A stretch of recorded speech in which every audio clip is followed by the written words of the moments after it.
YouTube کی کمائی کے متعلق بھائی جو ہم نے جواب دیا تھا، وہ یوٹیوب کی وہ کمائی جس میں انہوں نے سوال لکھا تھا، اس میں بعض الفاظ تھے جن کا تذکرہ مناسب نہیں تھا، ہم نے نہیں کیا۔ بس اب آپ یہ سمجھ لیں کہ یوٹیوب اس ذریعے سے کمانا جس میں شریعت کی خلاف ورزی یا گناہ ہوتا ہو، اس سے بچنا چاہیے۔ اور جو یوٹیوب سے پیسہ کماتے ہیں، اللہ کے اچھے بندے بھی ہیں، بالکل جائز ہے، اس میں تو کوئی حرج نہیں۔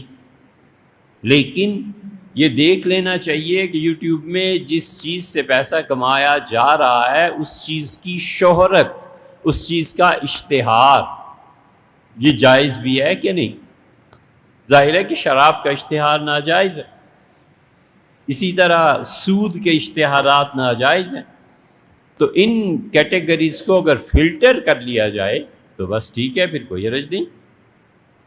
تو جو بھی شریعت کے خلاف چیزیں ہیں اس کا ہم نے ذکر کیا تھا، اور اس کو مستقل اپنی آمدن کا ذریعہ بنانا مناسب نہیں لگتا کہ اس میں ساری چیزیں ایسی ہوتی ہیں کہ وہ پھر کبھی نہ کبھی آدمی کہیں کسی مکروہ کام میں پڑ ہی جاتا ہے۔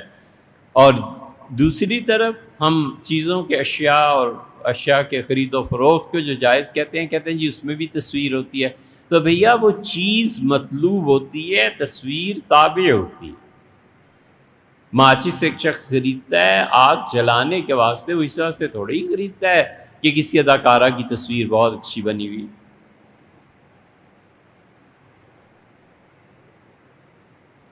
صابن لوگ خریدتے ہیں تو اس لیے تھوڑے ہی کہ اشتہار دیکھنا ہے، اس لیے کہ اصل چیز صابن پاکی حاصل کرنا، میل کچیل کو دور کرنا۔ تو اصل چیز کیا ہے؟ اور اشتہارات جو ہوتے ہیں وہ اس میں اصل جس چیز کو قرار دیتے ہیں، بس اس کو بھی سمجھ لینا چاہیے۔